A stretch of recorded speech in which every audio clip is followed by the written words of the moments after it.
Hey everyone, how you doing? Today, let's look at a really common problem for a lot of people, and that is tooth wear. Why do teeth wear? Are your teeth abnormally soft? What are the kind of solutions which we have for your tooth wear?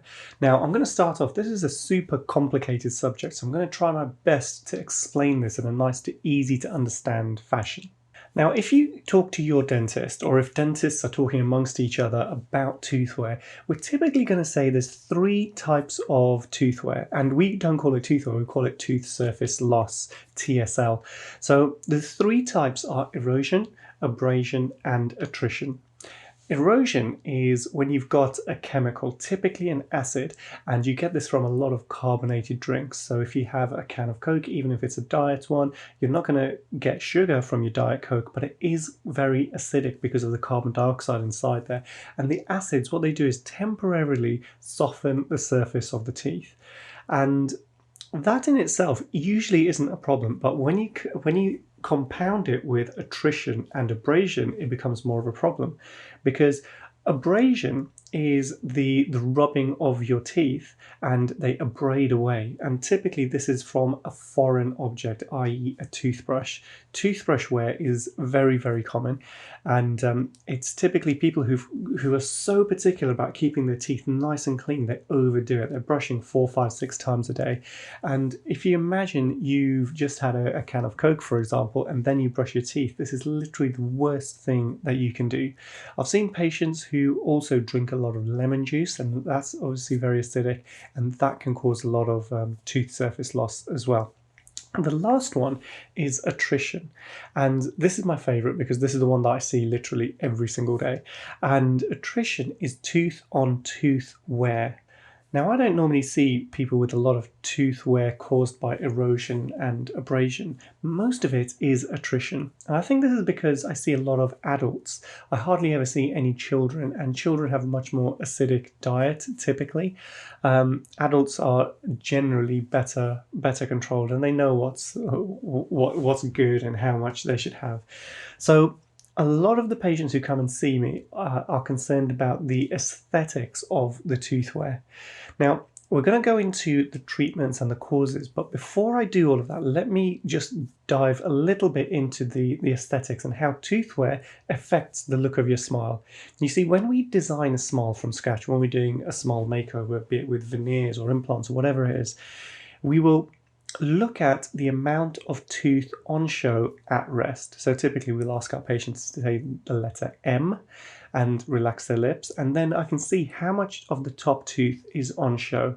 So this is a good marker. It's not the only marker that we have, but we typically want young ladies in their 20s, they'll probably show 4, maybe 5 millimeters of tooth. That's normal. And guys will show a little bit less than the ladies.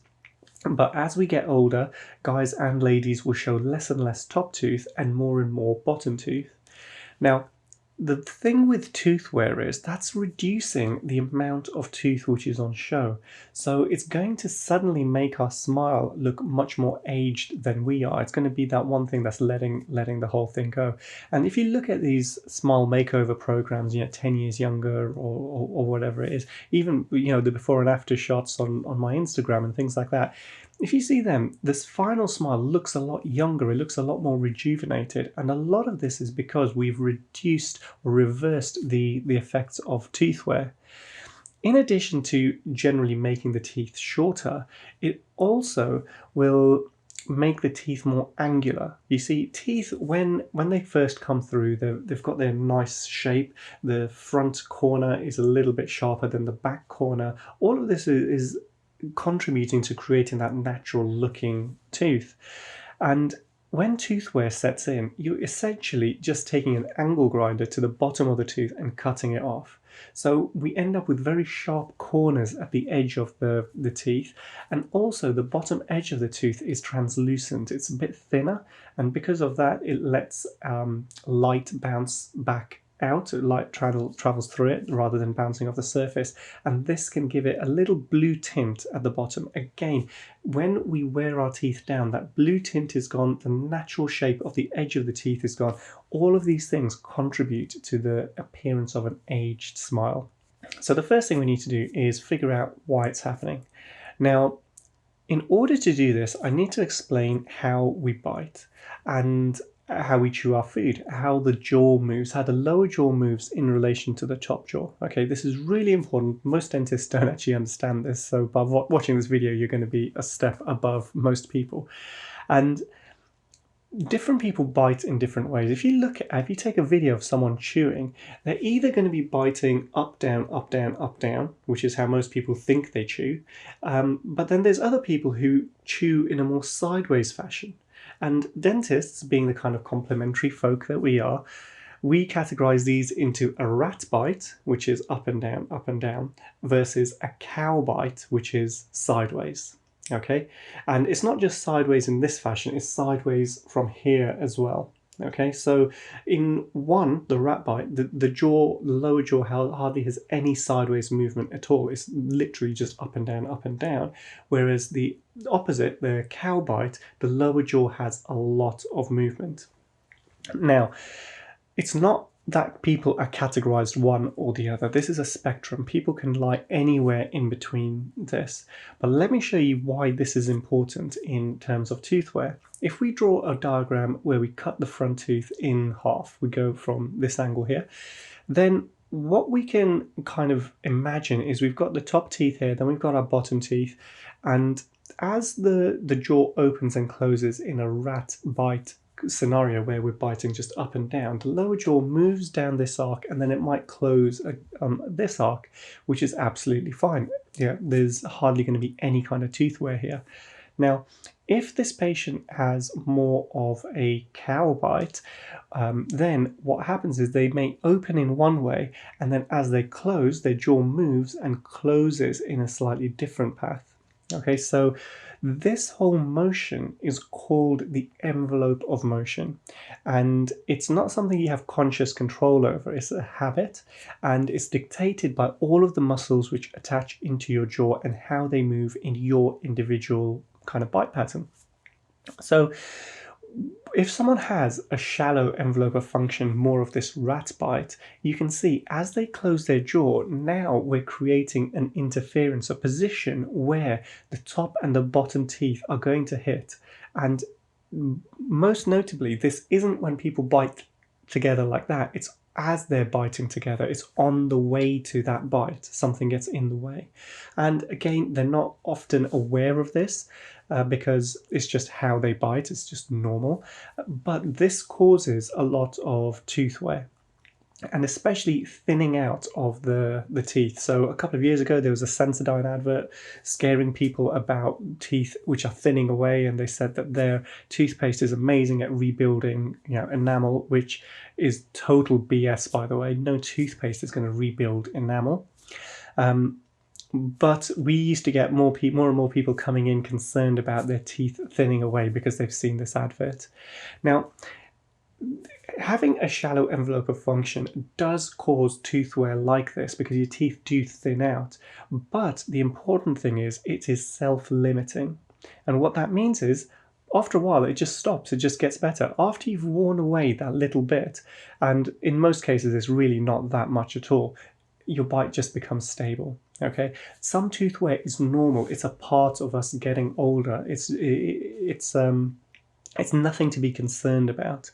Now, if your teeth are breaking very regularly, then that's a bit more of a problem. Then we need to look at this in a bit more detail, because there's another form of tooth wear which is caused by something a little bit worse. Okay, and this is a change in the bite at the back. So sometimes I'll see people who have had quite a stable bite, everything is nice and even, but as teeth are lost at the back, certain key teeth which are taking the load are being lost. That's changing the bite, and that's changing the whole envelope of motion as well, because the top and the bottom teeth come together more. It's called a collapsing occlusion, and then you can accelerate the amount of tooth wear. In this photo here, this guy told me that most of his tooth wear happened in the last 18 months, soon after a tooth extraction.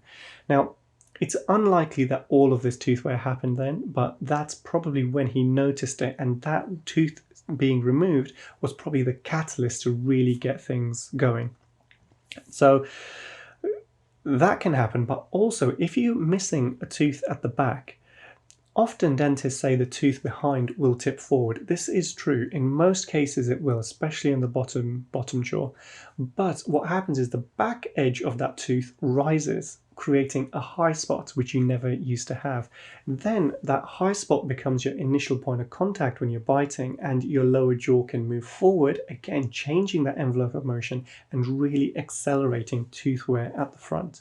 So my point is, a lot of the tooth wear, especially the more aggressive tooth wear, isn't caused by stuff at the front. The actual culprit is stuff which is happening much further back, and it's really not that obvious. If you're looking at the mirror, seeing your teeth crumbling away, it's stuff at the back which is causing it to break at the front. Now, what can we do about this? The first thing that most dentists in the UK do when they see tooth wear is prescribe a soft night guard. Okay, this thing, in my opinion, is a complete waste of time. Maybe not complete, it does act as a sacrificial thing. Okay, so something, at least you're grinding through this soft night guard than, rather than grinding your own teeth away. You see, the posterior interference, the second one that we spoke about, that stimulates you to grind your teeth at night. Okay, so a lot of people think that they grind through stress, and stress is a contributory factor, but usually there is an interference somewhere at the back which is causing you to grind at the front. You see, some people will try and grind away the interference, or some people will avoid that interference and grind everything else away. The bite is very complicated and there's a lot of different variations. I'm just trying to give you an overall view of what's going on in this video. So the first thing to realize is that most tooth wear, unless it's a really big cosmetic concern, doesn't need to be addressed because it is self-limiting. You can have a guard made, and we do Michigan splints, which are different. These are night guards which are made to change your bite. You see, everybody has what we call a comfortable bite, or in dental terms we call it centric relation, and that's how your teeth would bite together if your jaw joint was in its most comfortable position. You see, if your jaw joint's in its comfortable position, it's going to reduce the stress on the muscles in the jaw, and that is going to reduce stresses in your teeth, which are causing the attrition, which is causing all of your tooth wear. The more comprehensive way of doing this is to rebuild all of the affected teeth. Okay, but this is expensive, and for a lot of people it's kind of out of the budget. When I say expensive, we charge just over £1,000 per porcelain restoration, and if we're looking to do a top set, we're looking at about 10. So minimum is a full set, we're looking £12,000 to £15,000. Okay, so I understand a lot of people can't afford that, which is why we've also got the other options, which are not an actual treatment, but at least they're slowing down the progression. Okay, so we can have a Michigan splint made, which is something you wear at night. It's hard, it clicks into your teeth, but it's designed in such a way that it just rests your lower jaw into a better position. Now, because a lot of these bite disharmonies at the back are caused by missing teeth, you could consider replacing your missing teeth either with a removable denture or something more comprehensive like implants and bridges and stuff like that. Now, if you do this, if you go with the more cost-effective option, which is a denture, you have to wear it all the time, okay? Because the more time you're not wearing it, the more the teeth are going to just wear into a funny pattern and cause you further problems in the future. I know I've heard so many times that patients have these dentures made, but they don't like the feel of them and therefore don't wear them. So there are treatments available, and usually they suit most budgets, and in the UK a lot of this stuff is, especially the entry-level stuff, is available on the NHS.